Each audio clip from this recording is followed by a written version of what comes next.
What's going on, everybody? Welcome back to Baseball Banter. Finally, it's been a long time since I've done a video here. For baseball-wise, I know it's been mainly football, and based on the subs on my channel, it hasn't gone over really well. I've actually lost like 15 subscribers since I started doing baseball. But what are you going to do? It's a new direction my channel is going in. As you guys can see, I've changed my channel name to the John Check Sports Media Network. This is going to be more of a broadened horizon thing. You know, I'm going to be doing all sports, mainly football, baseball, but you might see, you know, a hockey video on here, maybe a basketball video on here. But I want to do everything. So, without further ado, let's get right on into it here. Baseball Banter. God, it's been forever. I feel like I'm out of my comfort zone here, not talking about football. But today, or actually I should say yesterday, baseball lost an absolute legend. You know, everything you've ever heard about Yogi Berra was, you know, he was such a great guy. You know, he was kind to everyone. You know, just, he was one of the, Mickey Mantle called him stupid as a fox. And what that meant is he was very sly. You know, people thought he was dumb. People thought, you know, he wasn't that smart. But really, Yogi was a smart guy. I mean, you know, he's known for some of the, you know, his quotes of all time. You know, no one goes to that place because it's too crowded. A nickel ain't worth a dime anymore. You know, stuff like that. I mean, just some of the wittiest, you know, I think there was one, baseball is 90% mental, half physical. I think he told, no, that was Casey Stengel. I was going to say, line up alphabetically according to your height. That was a Casey Stengel quote. He said it at Yankees camp one year. But, I mean, this is, you know, a guy, 3-time MVP, played 19 seasons. He managed the Yankees. He managed the Mets. He was with the Houston Astros for a short while there in the 70s, I believe. I mean, 10-time world champion, one of the greatest catchers of all time. You know, very underrated. You know, manned a lot of great staffs. You know, behind the plate. You know, he's just extremely famous. And you know, baseball lost a great person today. If I could go to New York, I would absolutely love to go to the Yogi Berra Museum that they have there. I mean, this was a guy that, you know, 90 years old. You know, he's still going to Yankee spring training. He's still making public appearances. I mean, just an absolute legend. So baseball lost a good guy. Yesterday. So, you know, rest in peace, Yogi Berra. Sad to see him go, but I mean, this man lived a great life. You know, fought in World War II. Like I said, 10-time World Series champion, 14 World Series appearances, 3-time MVP, 19 years in the big leagues as a player. So, what an accomplished and storied life Yogi Berra was. And, you know, they lost a good one yesterday. So, but don't feel sad. Just, you know, remember everything that he was and everything that he stood for and all the accomplishments he had. That's the best thing you could do for someone like Yogi Berra. So, on a lighter note, I'm finally going to talk about some Detroit Tigers baseball on this channel. Yeah, you know, something foreign territory it's been like lately. My goodness, my goodness, my goodness. Believe it or not, no, I haven't been watching the Tigers as religiously as I typically do. Now, main reasons for that is I can't stand to watch Brad Ausmus manage anymore. You know, Bruce Rendon, you know, blown 3 saves and I think 8 chances already. Okay, we're going to go to Neftali Feliz.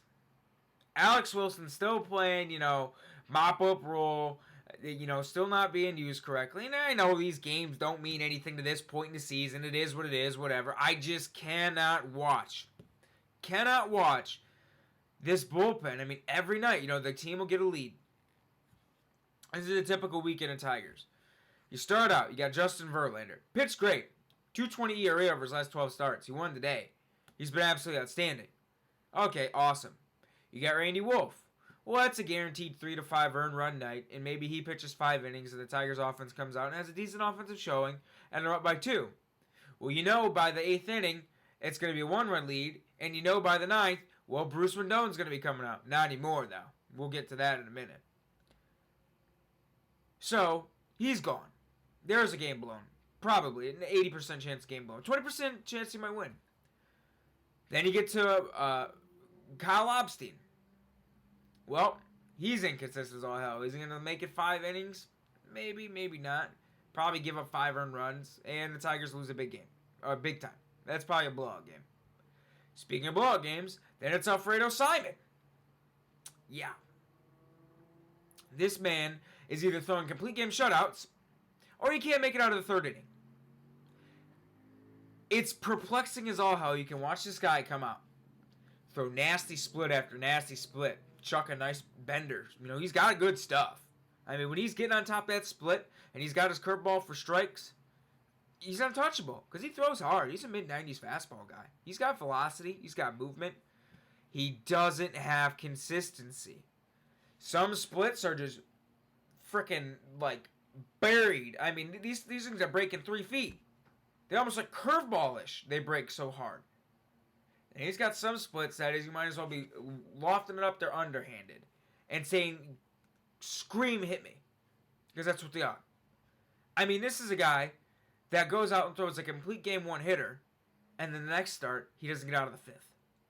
And he gets hit again. Throws 8 innings, 1-run baseball, gets destroyed again. So there's that game. And then you got your Daniel Norris start. He come back. He's had 2 starts in a row. Now, his last start, he had a perfect game going to the 5th. And I don't want to hear anyone complaining that Ausmus took him out. I'm not complaining about that. Not one bit.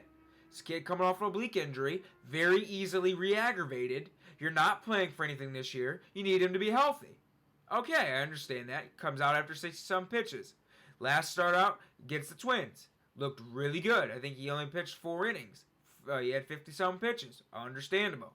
So, you got that start. And then you got Matt Boyd. I don't even know what to say about him. His first start against the Orioles, he looks amazing.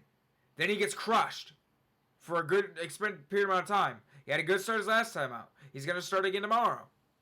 Who knows what you get out of Matt Boyd? He's inconsistent. He pounds the strike zone. He throws a lot of strikes, not like he's walking people. But his location with his pitches, I mean, he doesn't throw uber hard. I mean, he's, low 90s guy, curveball, changeup dude. But he's just so inconsistent. I mean, there was a start against Kansas City in Kansas City. I mean, he's faced Kansas City a lot, too. So, maybe some of his struggles are considering, he faced a team in Kansas City. But this is a team that, has some of their best hitters are left-handed hitters on their squad. Even though he's got Lorenzo Cain and Kendrick Morales as a switch hitter. But, Eric Hosmer's a lefty. Alex Gordon's a lefty. So, he has some lefty advantages there. But, he comes out and it's just inconsistent. Curveball, fastball command can be inconsistent at times. Or he's missing bad over the plate. Or when he does make mistakes, he's not throwing super hard, so teams make him pay for making mistakes. It's just a cluster. It's awful to watch. So that's your pitching rotation in a nutshell. And then is the offense going to show up? Miggy was an 0 for 20 this past week. He finally busted out of it. Victor Martinez, he's running his mouth about the fans booing, and this is his worst season, blah, blah, blah. And you got Nick Castellanos coming out, well, you shouldn't boo us, and, we remember the last 4 years, and blah, blah, blah. And then you got Bruce Rendon getting sent home because of his effort level, which is basically a cover-up for he did something in the clubhouse, or he got in an argument with a coach that got him sent home. Frankly, that's all it is. This effort level was just what they're telling the media. And no players are ballsy enough to come out and say, hey, this is exactly what was going on with Bruce Rendon. Because something was going on with Bruce Rendon for him to get sent home for this season. For you to be on a last place squad and to get sent home on a last place squad on a team that has Neftali Feliz as one of their closers, on a team that has had a myriad of relievers, for you to be that toxic of a player in a clubhouse situation, for them to send you home, I'm very interested to hear and actually see what said thing got him sent home. Now, there was an outing of his where he came out and he wasn't throwing hard at all. He looked lackadaisical on the mound. People are like, oh, where's his velocity dip off of, blah, blah, blah. And that's what they said got him sent home. But I'm not buying that.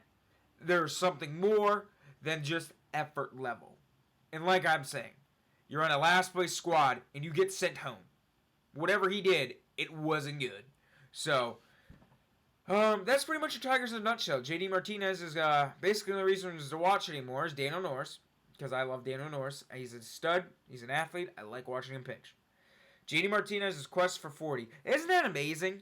This guy's got 38 bombs with not even 100 RBIs. That just goes to show you how many solo shots this dude's hit this year. to have 40 and not even 100 yet. That's crazy. Think about this. Miggy had 44 and 139 twice. JD's only, 7 off the pace, and he don't even have 100 yet. That just goes to show you how terrible of a job the guys ahead of him getting on base has been. Even though Anthony Ghost has been a lot better. He had like a 20-game on base streak there for a little while. But yeah, basically watch JD try to get 40. There's no Jose Iglesias. Dixon Machado's done a nice job. He's had some big hits. And believe it or not, you kind of do want the Tigers relievers to blow games, which they consistently do, because the Tigers have actually won their last straight 4 extra inning games on walk-offs. So it's been exciting to watch that. Kinsler had a bomb. Rajai Davis had an RBI triple yesterday to get him in. Dixon Machado had a double to end a game on a walk-off. And the Tigers actually have 10 walk-offs this year, which is pretty amazing. So there's that. There's a reason to watch the team. I had to watch Justin Verlander because he actually looks good. To watch James McCann. My God. This kid, I forget who he threw out yesterday. But the ball, it was just an absolute seed. And, I mean, you couldn't have placed it on second base any better than he threw it. And it was a rocket. Just to watch that kid throw from behind the plate. He's hitting 270 right now. OPS of about 700. And he looks good. So it's fun watching him. So that's about the only reason to watch Tigers right now. Verlander, Norris, James McCann behind the plate, watching JD go for 40, and pretty much the end of the Auspice era. So, that's about it. That's the Tigers in a nutshell. They stink. Auspice is almost done. Their bullpen's atrocious. Their offense is not even hitting anymore. You don't know what you're getting 3 out of 5 days in the rotation. You don't know what you're getting. And pretty much, if they have a lead, they're going to blow it. So that's the Tigers. Let's move on and take a look at divisional races here. Basically, a lot of these divisional races are set in stone. If you take a look at the AL East, in the American League, Kansas City is just days away from clinching the American League Central. They got a 10-game lead on Minnesota. Minnesota is currently fighting for a second wildcard spot. Cleveland is kind of in it, but they're not really in it at all. They're only 3 behind the pace of Minnesota. They're not going to even come close to touching that. In the West, it's more interesting. Texas went to Houston, and they swept 4 games against the Astros. And actually, Houston was in Texas, and they lost 4 games to the Rangers. And the Astros, man, I like the Astros a lot, and I've been believing in them since the second month of the season. But I don't know how this team is, even with a good pitching staff that they possess, I don't know how this team is going to expect to win anything in the postseason when they don't win on the road, and they haven't even been winning at home lately. They kind of remind me of the New Orleans Saints, where they had like the dominance in the Dome, and now they've lost their last 5 straight games at the Dome, so they're not even winning there. The Astros, they lost a game they should have won today against the Angels. And this is an Angels team that's fighting for their lives, their playoff lives. So, I don't know how much legitimacy I can put in the Houston Astros at this point. It'd be one thing if they were winning a little bit on the road, but they're not even winning a little bit on the road. And they're not even winning that much at home lately either. They've been really inconsistent. So, the Astros, I was hoping they'd win the West, but honestly, Texas has got a 2-game lead, and that's not, much with, over a week to play still, But I don't get how Texas does have to come into Houston yet. But I don't get how the Astros to put this legitimate, run together. And don't get me wrong, they have a great bullpen, which has been bad lately. And they have a good staff, and they have a nice offense, and they have some good players. But if you can't win on the road, you're not going to do anything in the playoffs. You have to be able to win at least one game on the road in the playoffs where you go home. That's all there is to it. There's no other way around it. And now that the Astros haven't been winning at home and their bullpen's been imploding, they can't. Their back end has been garbage. They've had a couple of great comebacks this past week that their bullpen's blown. I mean, Luke Gregerson's been terrible, or not Luke, and Pat Neshek. Pat Neshek especially, he's been terrible the last couple of weeks. When it comes to the 8th inning spot. So, I think Texas is probably going to win this division. And the Astros, I think they're just going to barely hold on. If they don't start winning some games here, Minnesota's only 3 games out on the pace of the Astros. And Minnesota, they've had a quietly sneaky good year. Their pitching staff hasn't been amazing, and their bullpen has been good enough. Glenn Perkins is finally back. They have some other good guys in there like Casey Fiend and whatnot. But the Astros, they need to start winning on the road, and they need to start winning some of these home games. They're not even doing that. Like I said, Minnesota's only 3 games out on their pace. There's the Astros after, pretty much leading the AL West all year is knocking on the door, potentially not even making the playoffs, which is scary and sad because, it'd be great to see this team in the playoffs after so many losing seasons they've had. I don't think they've been in the playoffs in 10 years. So, I'm having a hard time believing it. The Angels, I think their shot's dead. If I'm an Angels fan, the only thing I'm watching is Mike Trout just hitting bombs. That's it. He clonked his 40th home run. He's had a big week. Thanks a lot, Mike Trout, for now having a big week when I'm already eliminated out of my fantasy baseball league. I needed him to do something and let me down the last couple of weeks of the year. So did George Springer. Up until this week, of course, when I'm eliminated, they're going to start playing better. But nonetheless, the Angels, if you're an Angels fan, the only thing I'm watching for is, to watch Mike Trout and to see if Jared Weaver plunks Kyle Seager again for asking for time like a total douchebag. So that's about it. So I think they're dead. The Astros, they need to watch out because, they're not playing good ball. And then Toronto and New York are about the only other interesting divisional races in the American League. Everything else is pretty much decided. And this has been a great series. These two have been trading blows. After the trade deadline, the Blue Jays went to New York and swept them. And then, they took a couple of games in Toronto last time New York came. But these two have been trading blows the last couple of weeks. New York took back the lead temporarily, and then now Toronto's got a 2-game lead. But honestly, Toronto's bullpen has been really bad in the month of September. After having ERA over 2 in the month of August, they've been really bad. I think almost ERA at 4 in the month of September. And if there's a thing that kills a run at a division title, it's a bad bullpen. A la the Red Sox 2011 when they collapsed on the last day of the season to the Baltimore Orioles. And you look at their bullpen the last month of the season was god awful. Daniel Bard had a complete meltdown. So that's a recipe for disaster. David Price has been a godsend for their rotation. Can't even talk right now. But David Price has been a godsend for the rotation. R.A. Dickey's been good. Mark Burley's been good. Marcus Stroman's been really good since coming back. He just pitched tonight. So he's been really good since he came back. And then you got their offense, which is unstoppable. Troy Tulowitzki might be coming back soon, but you still got Donaldson, who I think is the MVP at this point in time. Jose Bautista and Edwin Encarnacion and Justice Mokes had some big home runs. And, even a guy like Diano Navarro had a big home run the other night for the Blue Jays in a losing effort because Greg Bird hit a 3-run home run to let the Yankees win that game. But nonetheless, I think Toronto has this. When you got David Price, if they truly need wins down in the low of the last week, they can run David Price out there. I don't think they want to play for that one-game plan. I don't think they want to mess around with that. I think that they're all in right now for winning the division and going for it. They don't go out and sit there and make this trade to get David Price to have a one-game plan. They're trying to beat you in a series. And they want to use, David Price, they want to use Burley, they want to use Dickey. They want to go out there and they want to beat you in a series, not to have this one-game plan. And a lot of teams are trying to avoid that one-game plan because it's a crazy thing.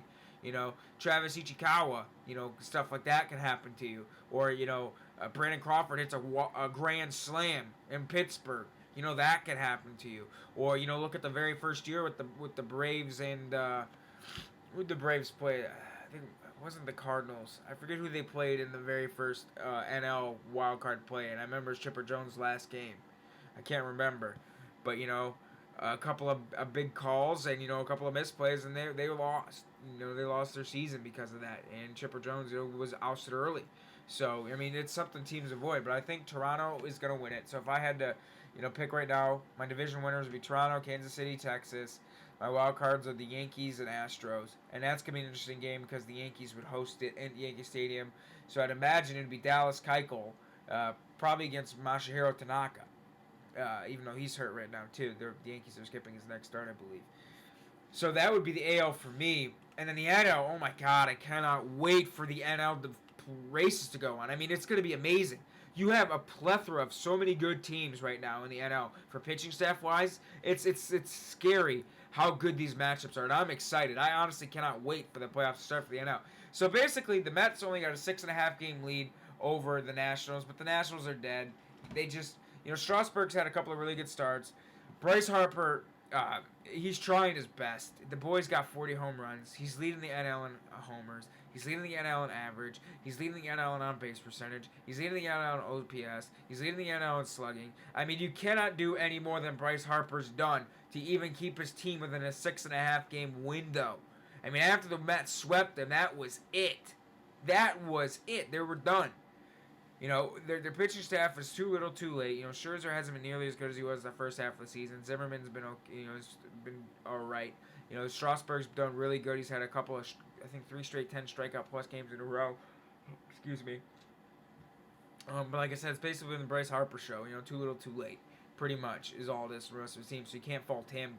But the Mets, Bartolo Colon's had another amazing start tonight.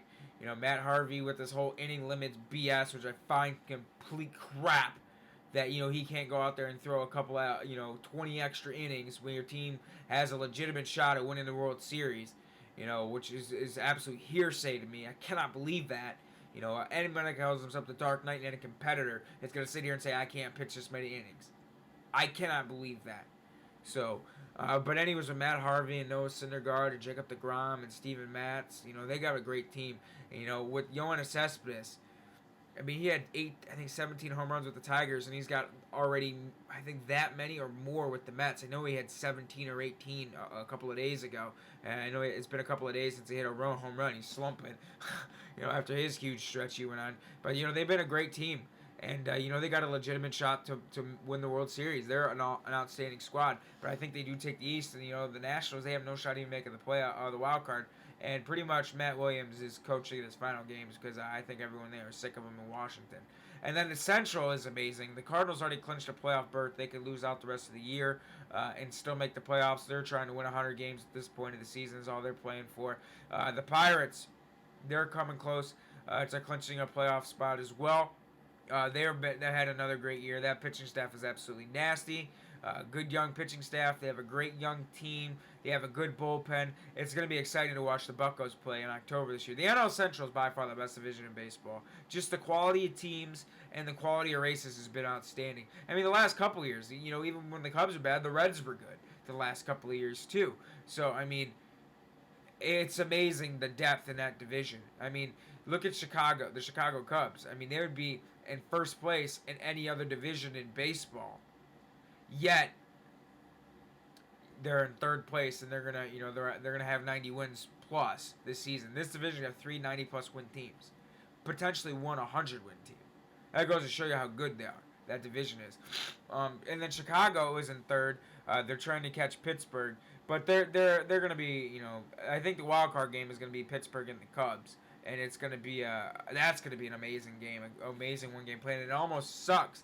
You feel cheated because Jake Arrieta's having this amazing year. You got John Lester and Jason Hamill and whatnot.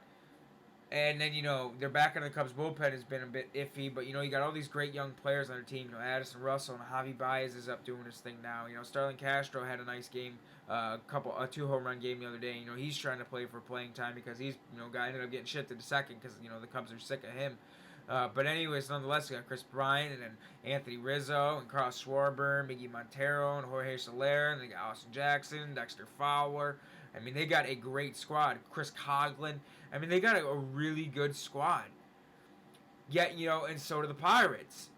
Yet, one of these teams is only going to play one game in October, and it's sad because you almost feel cheated in a way, which puts so much emphasis on one of your division that, you got these two teams, really good teams, and only one of them's going to play a game, and we're not going to be able to see, and the other one's going home. And that's it. And it stinks because I want to see both these teams. I'd love to see these teams in a 7-game series. I would love to see it. I mean, to see a Garrett Cole versus Jake Arrieta, and then, an A.J. Burnett versus John Lester. I mean, how Francisco Liriano versus Jason Hamill. I mean, how outstanding of a series would that be? Then you're going to see Anthony Rizzo up against McCutchen and Starling Marte against Chris Bryant and just, amazing rosters. And it's the NL, man, is going to be one of the best playoff series I've saw in years, in absolute years. So, if I basically the NL Central decide it's going to be Cardinals. How it sits now, so I think it's going to finish Cardinals, Pirates, Cubs, and then you look at the West. It's all but decided.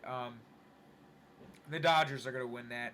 Basically, if you're a Dodgers fan, all you have to worry about is how is your rotation depth behind Greinke and Kershaw.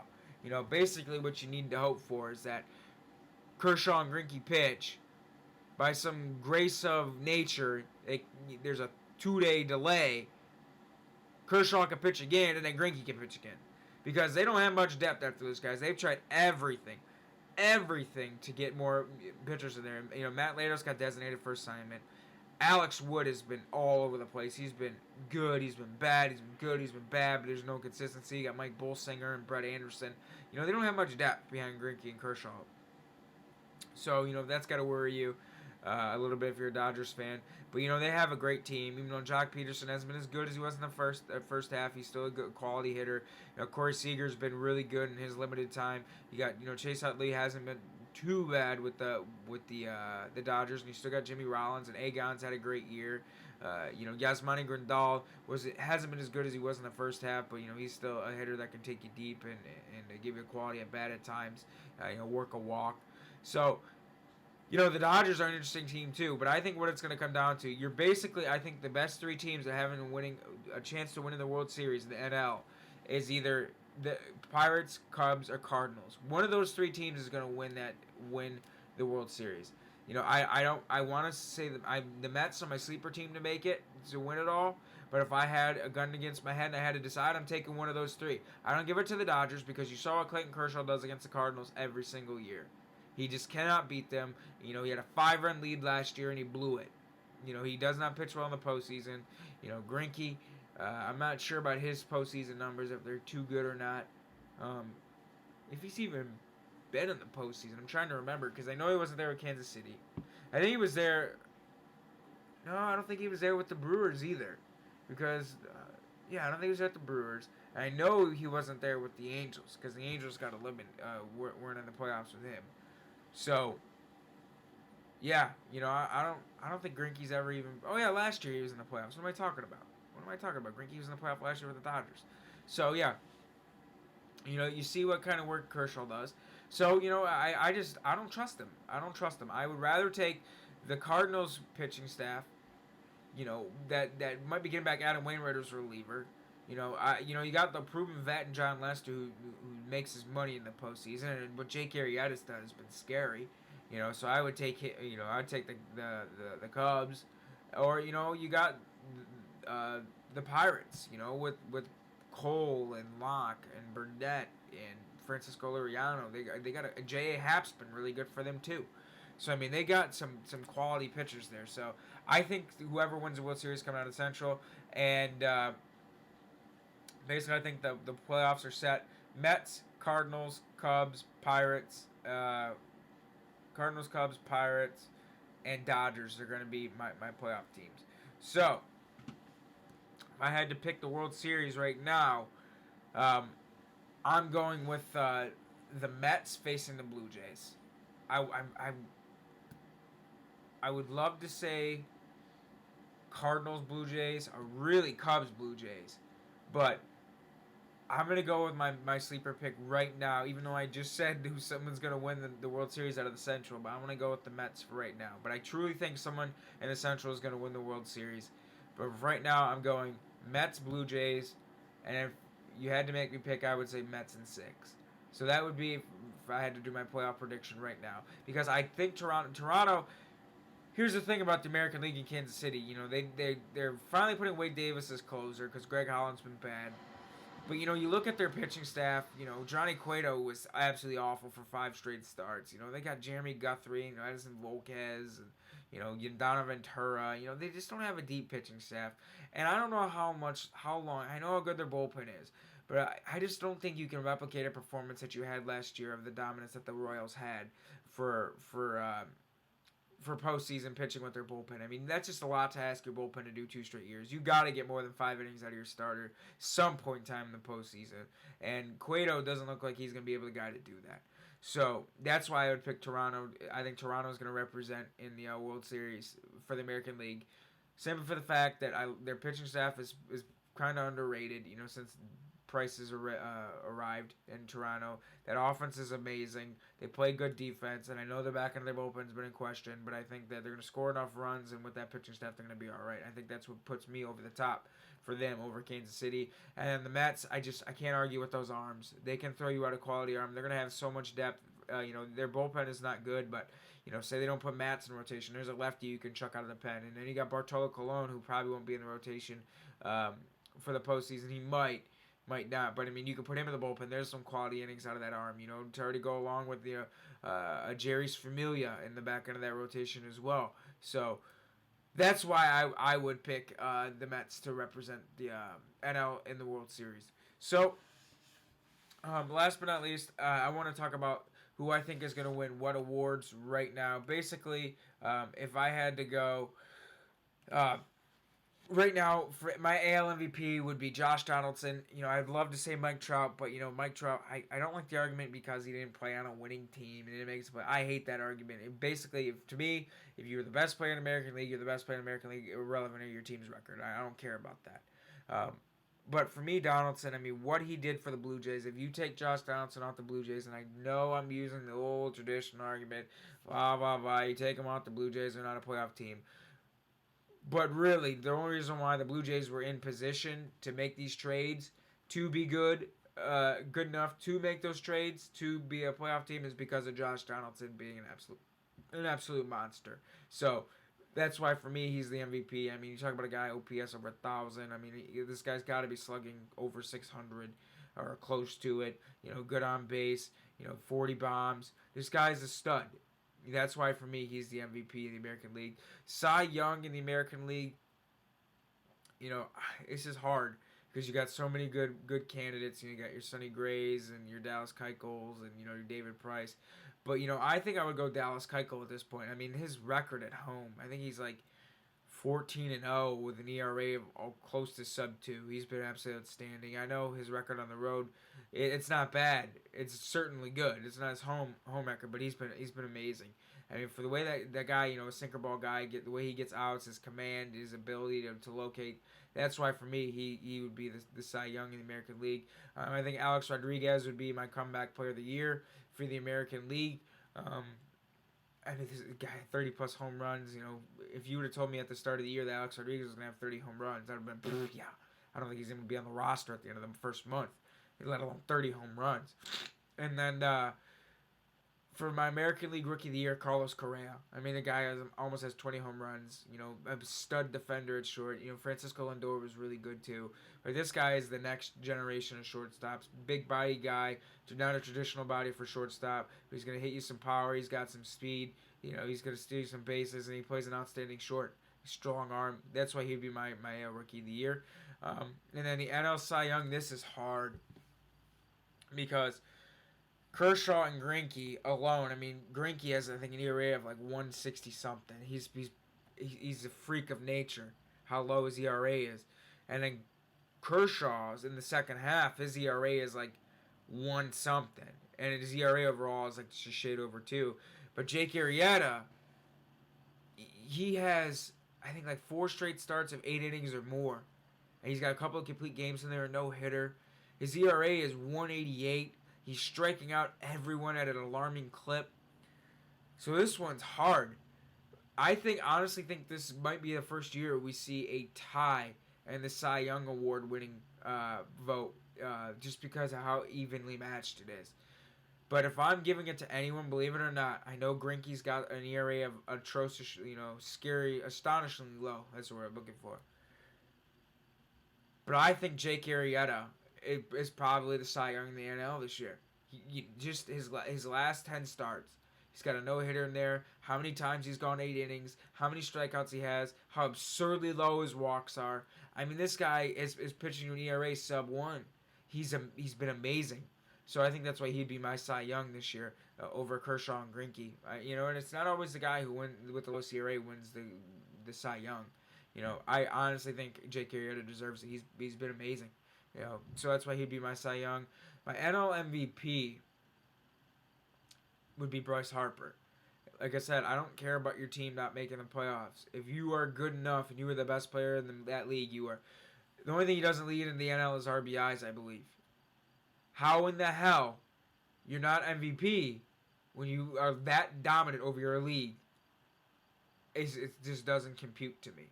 So that's why Bryce Harper would be my NL MVP. He's been amazing. He's been absolutely outstanding. And if it wasn't for Harper, this team when he hit the Nats probably would barely be a 500 squad.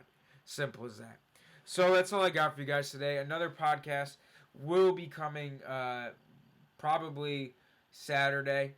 Be Pro Football Focus, talking about Thursday Night Football and giving you my picks for the week ahead and whatnot. Follow me on Twitter. My Twitter handle is @JohnCheck. And check out my football articles. Check out my baseball articles on Baseball Central. I just got accepted onto a new football site today called Football Nation. I'm really excited to be joining a good site like that, and I'm really excited to start writing there. I was on a different site that was just not good. It wasn't professional whatsoever. But now I'm on a quality site, and I'm looking forward to starting my career there. So I apologize for my sketchiness in my voice this video. I am suffering from a little bit of a sinus cold. And, Baseball Banner will be back. I plan on trying to do one of these a week during the season and the postseason, talking about all the playoffs and whatnot, breaking down each postseason matchup and each postseason game to the best of my abilities. So I hope you guys enjoyed this, and I will see you guys in a couple days for Pro Football Focus, and I will be back sometime next week to do another baseball banter. So hope you guys enjoyed it, and thanks for subscribing to the John Check Sports Media Network.